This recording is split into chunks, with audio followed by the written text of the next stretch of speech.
বেগম খালেদা জিয়ার কাছে সরাসরি গিয়ে সাক্ষাৎ করেছেন অন্তর্বর্তীকালীন সরকারের প্রধান উপদেষ্টা ডক্টর মোহাম্মদ ইউনূস। দর্শক, এই মুহূর্তে রাজধানীর এভারকেয়ার হাসপাতালের সামনে থেকে আপনাদের সবাইকে যুগান্তর লাইভে যুক্ত করেছি আমি মিনহাজুল ইসলাম। একটু আগেই এভারকেয়ার হাসপাতালে এসেছিলেন অন্তর্বর্তীকালীন সরকারের প্রধান উপদেষ্টা ডক্টর মোহাম্মদ ইউনূস। কড়া নিরাপত্তার মধ্য দিয়ে 7:07 মিনিটের দিকে তিনি এখানে এসে উপস্থিত হন এবং এখানে বিএনপি মহাসচিব মির্জা ফখরুল ইসলাম আলমগীর তাকে রিসিভ করেন এবং এই হাসপাতালের চতুর্থ তলায় চিকিৎসাধীন অবস্থায় রয়েছেন বিএনপি চেয়ারপারসন বেগম খালেদা জিয়া। মির্জা ফখরুল ইসলাম আলমগীর সেখানে তাকে নিয়ে যান এবং এ সময় তার সাথে ছিলেন বিএনপি চেয়ারপারসন বেগম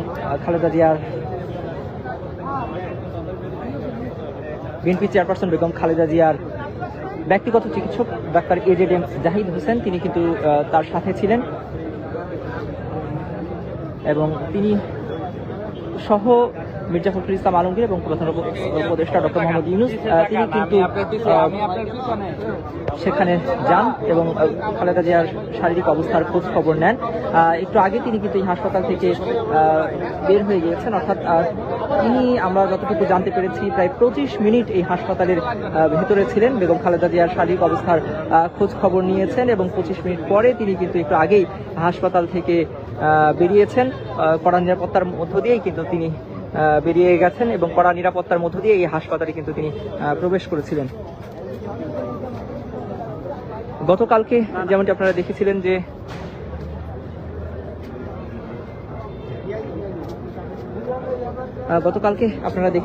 যে তিন বাহিনীর প্রধানরা কিন্তু এসেছিলেন হাসপাতালে বিএনপি চেয়ারপারসন বেগম খালেদা জিয়াকে দেখতে। একই সাথে বাংলাদেশ জামায়াত ইসলামীর আমির ডাক্তার শফিকুর রহমান তিনি এসেছিলেন এবং আজকে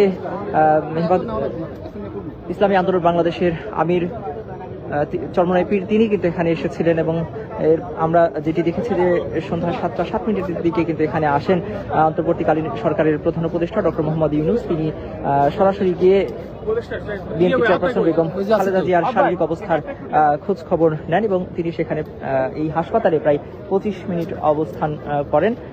25 মিনিট পরে কিন্তু তিনি হাসপাতাল ত্যাগ করেছেন।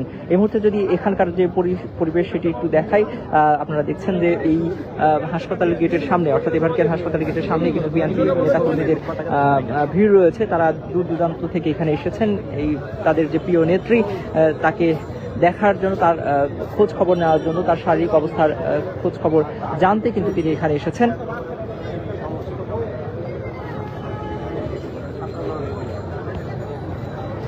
তারা কিন্তু এখানে অবস্থান করছেন দীর্ঘ সময় ধরে, কেউ কেউ অপেক্ষা করছেন এবং এর আগে আপনাদেরকে একটু জানিয়ে রাখি যে সকাল থেকেই কিন্তু এই হাসপাতালের সামনে গত কয়েকদিনের তুলনায় আজকে কিন্তু বিএনপি নেতাকর্মীদের ভিড় ছিল এবং এখনো কিন্তু সেই ভিড় আছে এবং তারা অধীর আগ্রহে অপেক্ষা করছে। তাদের উদ্বেগ উৎকণ্ঠার যে জায়গা, সেই জায়গা থেকে তারা মূলত তাদের যে প্রিয় নেত্রী তার শারীরিক অবস্থার খোঁজ খবর জানার জন্য এখানে কিন্তু দীর্ঘ সময় ধরে অপেক্ষা করছেন। আমরা অনেকের সাথে কথা, কেউ কেউ গত 2-3 দিন ধরে এখানে অপেক্ষা করছেন, নির্ঘুম রাত কাটাচ্ছেন এবং হাসপাতালের ভেতরে বেগম খালেদা জিয়ার যে চিকিৎসকরা রয়েছেন, বিশেষ করে ডাক্তার AZM জাহিদ হোসেন, তিনি কিন্তু এই হাসপাতালে যেদিন বেগম খালেদা জিয়া ভর্তি হয়েছিলেন সেদিন থেকেই কিন্তু এখানে অবস্থান করছেন এবং তার শারীরিক অবস্থার, অর্থাৎ বেগম খালেদা জিয়ার শারীরিক অবস্থার খোঁজ খবর রাখছেন এবং গণমাধ্যম কর্মীদের বিভিন্ন সময়ে কিন্তু তিনি আপডেট তথ্য দিচ্ছেন। একই সাথে দেশি বিদেশি চিকিৎসকদের সমন্বয়ে মেডিকেল বোর্ড গঠন করা হয়েছে, সেই মেডিকেল বোর্ডের সাথেও তিনি কিন্তু কাজ করছেন। আপনারা জানেন যে এই মুহূর্তে বেগম খালেদা জিয়ার বড় ছেলে তারেক রহমান তিনি কিন্তু লন্ডনে অবস্থান করছেন এবং লন্ডন থেকেই কিন্তু তিনি চিকিৎসকদের নির্দেশনা দিচ্ছেন এবং কি পদক্ষেপ নেওয়া যায় সেই ব্যাপারে কিন্তু চিকিৎসকদের সাথে পরামর্শ করে সমন্বয় করার চেষ্টা করছেন। সেখান থেকেই আমরা যতদূর জানতে পেরেছি যে বেগম খালেদা জিয়ার শারীরিক অবস্থার যদি উন্নতি হয়, তাকে যদি বিমান ভ্রমণের জন্য তার শারীরিক অবস্থা যদি ঠিক থাকে, অর্থাৎ তার শরীর যদি স্টেবল হয়, তাহলে তাকে উন্নত চিকিৎসার জন্য দেশের বাইরে নেওয়া হতে পারে। সেক্ষেত্রে পরিবারের পক্ষ থেকে লন্ডনে নেওয়ার ব্যাপারে আগ্রহ প্রকাশ করা হয়েছে। ইতিমধ্যেই বেগম খালেদা জিয়াকে উন্নত চিকিৎসা প্রদানের জন্য চীন, সৌদি আরব, সিঙ্গাপুর, যুক্তরাষ্ট্র, যুক্তরাজ্য সহ বিভিন্ন দেশ কিন্তু সহায়তার হাত বাড়ানোর প্রস্তাব দিয়েছে। ভারত, পাকিস্তানও কিন্তু বেগম খালেদা জিয়ার চিকিৎসার সহায়তা প্রদানের জন্য আশ্বাস প্রদান করেছে এবং সে ব্যাপারে তারা পদক্ষেপ নিতে প্রস্তুত আছে, এরকম সহায়তার হাত বাড়িয়ে দিতে প্রস্তুত আছে, এরকমটা কিন্তু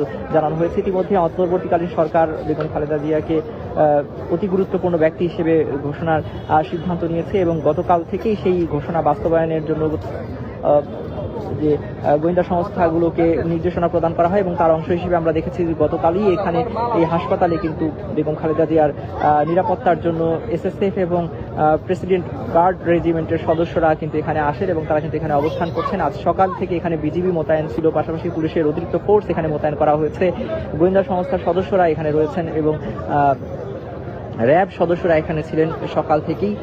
এখনো কিন্তু কড়া নিরাপত্তার মধ্য দিয়ে এই হাসপাতালটিকে ঘিরে রাখা হয়েছে এবং বিএনপির পক্ষ থেকে এই হাসপাতালের সামনে দলীয় নেতাকর্মীদেরকে নির্দেশনা দেওয়া হয়েছে যেন তারা এখানে অযথা ভিড় না করেন, যেহেতু এই হাসপাতালে বেগম খালেদা জিয়া সহ আরও প্রায় 3 শতাধিক রোগী এখানে চিকিৎসা নিচ্ছেন, তাদের চিকিৎসা কার্যক্রম যেন কোনোভাবে বিঘ্নিত না হয় সে কারণে মূলত দলীয় নেতাকর্মীদের এই নির্দেশনা দেওয়া হয়েছে। পাশাপাশি আপনাদেরকে জানিয়ে রাখি যে অন্তর্বর্তীকালীন সরকারের পক্ষ থেকে বেগম খালেদা জিয়ার চিকিৎসা কার্যক্রম যেন কোনোভাবেই বিঘ্নিত না হয় এবং তাকে বিদেশে নেওয়ার ক্ষেত্রে যেন কোনো বিলম্বনা না পোহাতে না হয় সে কারণে যথাযথ পদক্ষেপ নেওয়ার ব্যাপারে কিন্তু সরকার উদ্যোগী বলে জানানো হয়েছে। একই সাথে গতকালকে উপদেষ্টা মণ্ডলীর সভা ছিল প্রধান উপদেষ্টা ডক্টর মোহাম্মদ ইউনূসের যে বাসভবন রাষ্ট্রীয় অতিথি ভবন যমুনা, সেখানে সভা শেষে বেগম খালেদা জিয়ার জন্য কিন্তু দোয়া মোনাজাত করা হয় এবং সেখানে দোয়া মোনাজাতে বেগম খালেদা জিয়ার শারীরিক সুস্থতা কামনা করা হয়। একসাথে প্রধান উপদেষ্টা ডক্টর মোহাম্মদ ইউনূস কিন্তু সে সময় জানিয়েছিলেন যে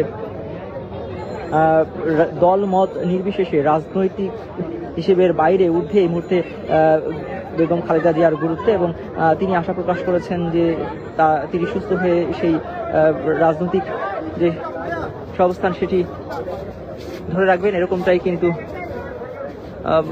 আশা প্রকাশ করেছেন অন্তর্বর্তীকালীন সরকারের প্রধান উপদেষ্টা ডক্টর মোহাম্মদ ইউনূস। এই ছিল অন্তর্বর্তীকালীন সরকারের প্রধান উপদেষ্টা ডক্টর মোহাম্মদ ইউনূসের বেগম খালেদা জিয়ার শারীরিক অবস্থার খোঁজ খবর নিতে আসার যে খবর সেটি আপনাদেরকে জানাচ্ছিলাম।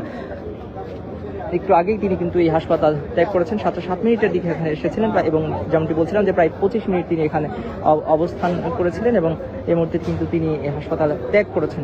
সবশেষ খবর জানাচ্ছিলাম, সেই খবরই আপনাদেরকে জানাচ্ছিলাম আমি মিনহাজুল ইসলাম, যুগান্তর নিউজ, ঢাকা।